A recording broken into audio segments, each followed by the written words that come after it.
오늘 우리에게 주시는 하나님의 말씀은 사무엘하 11장 14절에서 27절까지 말씀입니다. 14절 아침이 되매 다윗이 편지를 써서 우리아의 손에 들려 요압에게 보내니 그 편지에 써서 이르기를 너희가 우리아를 맹렬한 싸움에 앞세워 두고 너희는 뒤로 물러가서 그로 맞아 죽게 하라 하였더라. 요압이 그 성을 살펴 용사들이 있는 것을 아는 그곳에 우리아를 두니 그 성 사람들이 나와서 요압과 더불어 싸울 때에 다윗의 부하 중 몇 사람이 엎드러지고 햇사람 우리아도 죽으니라. 요압이 사람을 보내 그 전쟁의 모든 일을 다윗에게 보고할세 그 전령에게 명령하여 이르되 전쟁의 모든 일을 네가 왕께 보고하고를 마친 후에 혹시 왕이 노하여 너에게 말씀하기를 너희가 어찌하여 성에 그처럼 가까이 가서 싸웠느냐 그들이 성 위에서 쏠 줄 알지 못하였느냐 여룻베셋의 아들 아비멜렉을 쳐 죽인 자가 누구냐? 여인 하나가 성에서 맷돌 윗짝을 그 위에 던짐에 그가 데베스에서 죽지 아니하였느냐? 어찌하여 성에 가까이 갔더냐 하시거든 네가 말하기를 왕의 종 햇사람 우리아도 죽었나이다 하라. 전령이 가서 다윗에게 이르되 요압이 그를 보낸 모든 일을 다윗에게 아뢰어 이르되 그 사람들이 우리보다 우세하여 우리를 향하여 들러 나오므로 우리가 그들을 쳐서 성문 어기까지 미쳤더니 활 쏘는 자들이 성 위에서 왕의 부하들을 향하여 쏘매 왕의 부하 중 몇 사람이 죽고 왕의 종 햇사람 우리아도 죽었나이다 하니 다윗이 전령에게 이르되 너는 요압에게 이같이 말하기를 이 일로 걱정하지 말라 칼은 이 사람이나 저 사람이나 삼키느니라. 그 성을 향하여 더욱 힘써 싸워 함락시키라 하여 너는 그를 담대하게 하라 하니라. 아멘. 다윗이 우리아를 아무리 집으로 보내려고 해도 안 가니까 이대로 가다간 다윗의 간음이 불륜이 들통나게 되어 있습니다. 그래서 다윗이 마지막으로 꾸민 계략이 살인입니다. 우리아를 그냥 죽여버리기로 결심한 거죠. 근데 그냥 죽이면 살인자가 되고 맙니다. 그래서 전쟁하다가 죽는 것처럼 꾸미라고 군대 장관인 요압에게 지시합니다. 왕의 명령이니 어떻게 합니까? 요압은 다윗이 시키는 대로 합니다. 우리아와 군사들을 적진 깊숙이 진격하게 한 후에 뒤로 후퇴해 버립니다. 결국 그로 인해 우리아와 병사들이 죽게 되었습니다. 우리아만 죽은 게 아닙니다. 우리아를 죽이기 위해 다윗의 죄 없는 부하 몇 사람들도 더 죽게 된 겁니다. 결국 다윗은 자신의 간음을 숨기기 위해 아무런 죄 없는 사람 여러 사람을 죽이게 된 것입니다. 참으로 악하죠. 자, 26절입니다. 우리아의 아내는 그 남편 우리아가 죽었음을 듣고 그의 남편을 위하여 소리내어 우니라. 그 장례를 마침에 다윗이 사람을 보내 그를 왕궁으로 데려오니 그가 그의 아내가 되어 그에게 아들을 낳으니라. 다윗이 행한 그 일이 여호와 보시기에 악하였더라. 아멘. 밧세바가 남편이 죽은 소식을 듣고 소리내어 웁니다. 아마도 죄책감에 더 크게 울었을 것입니다. 다윗은 장례 후에 밧세바를 거두어 드립니다. 왕궁으로 불러서 아내로 삼아버리죠. 그리고 아들을 낳았습니다. 그런데 다윗이 행한 일이 여호와 보시기에 악했다고 말씀합니다. 정말 악하죠. 하나님의 사람 다윗이 어떻게 이렇게 악한 자가 되었나 모르겠습니다. 자, 여기서 몇 가지 교훈을 살펴보겠습니다. 자, 첫 번째, 사람은 어떻게 될지 아무도 모릅니다. 천하의 다윗, 사울의 옷자락만 베어도 마음 아파하던 다윗, 주옥 같은 시편을 그렇게 많이 기록한 다윗이 하나님 마음에 합했던 다윗이 이렇게 변했습니다. 이를 볼 때 우리도 깨달아야 합니다. 우리도 충분히 이런 다윗과 같은 사람이 될 수 있습니다. 절대 아니라고 말해서는 안 될 겁니다. 자만하면 안 됩니다. 겸손해야 합니다. 선들로 생각하면 언제 넘어질지 모르니 더 조심해야 합니다. 하나님께서 우리를 붙들어 주시지 않으시면 우리도 충분히 다윗과 같은 죄를 저지를 수 있습니다. 예수님께서 말씀하신 비유가 생각이 납니다. 귀신 들린 사람에게서 귀신이 나간 후에 들어갈 곳을 찾지 못해 방황하다가 돌아와 보니 더 깨끗하게 비어 있습니다.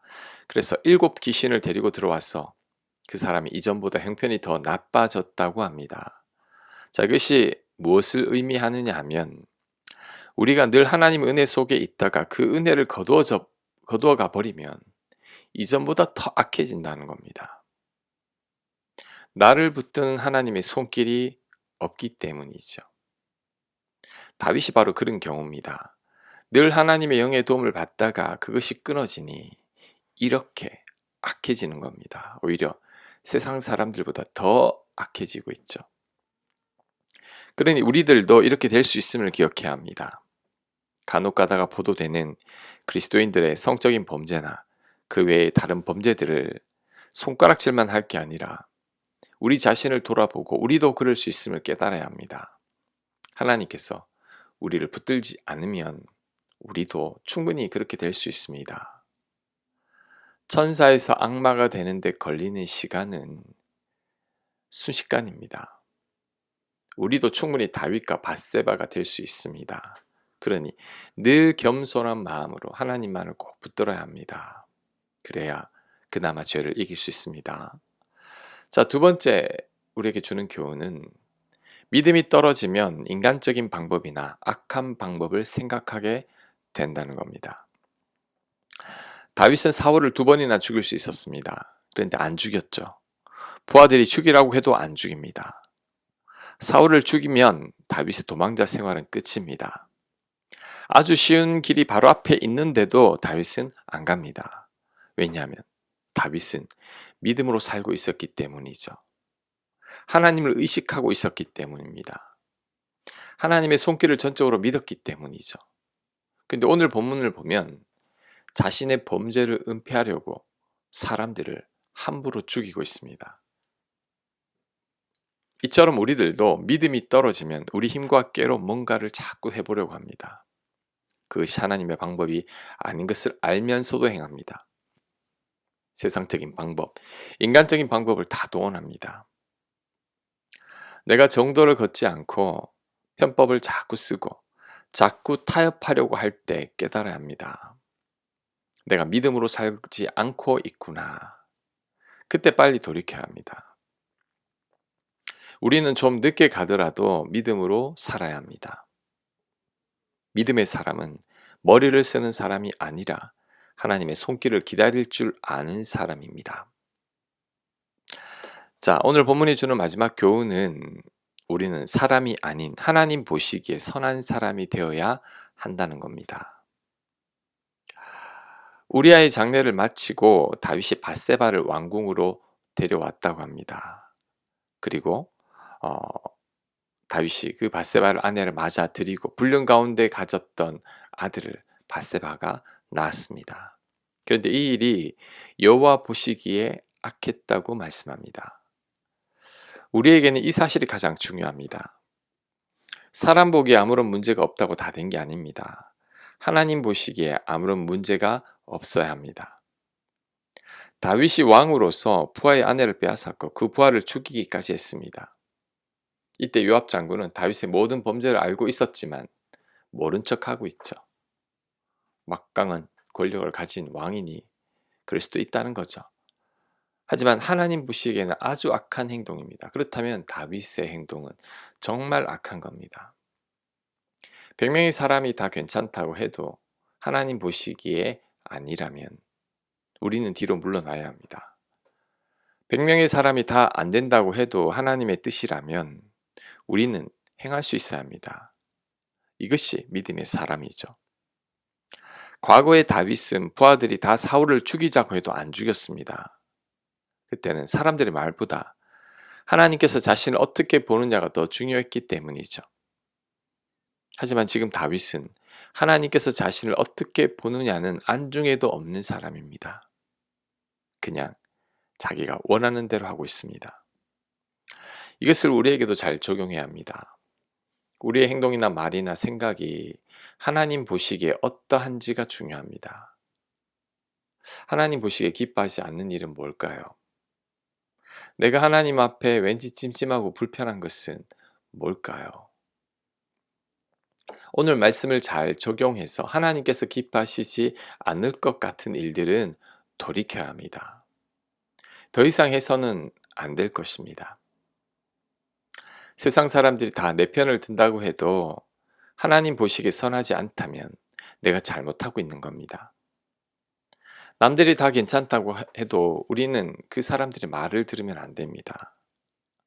왜 너만 유별나게 구냐고 핀잔을 줘도 우리는 하나님 보시기에 선한지를 따져야 합니다. 이렇게 살아가는 것이 진짜 믿음입니다.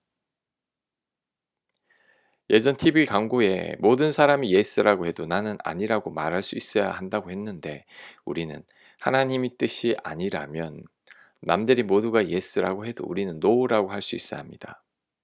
반대로 모든 사람이 노라고 해도 하나님 뜻이라면 우리는 예스라고 말할 수 있어야 합니다. 이런 삶이 바로 믿음의 삶입니다. 아멘. 묵상과 적용 질문입니다. 지금 나의 행동이나 말이나 생각 가운데 하나님께서 기뻐하시지 않을 것 같은 것은 무엇입니까? 믿음이 떨어지면 인간적인 방법이나 악한 방법을 자꾸만 생각하게 되는데 지금 나는 그렇지 않은지를 반성해 봅시다. 기도합니다. 하나님 보시기에 선한 자가 되게 하옵소서. 하나님 보시기에 부끄럽지 않은 삶을 살기 원하오니 저희를 붙들어 주시옵소서. 예수님 이름으로 기도합니다. 아멘.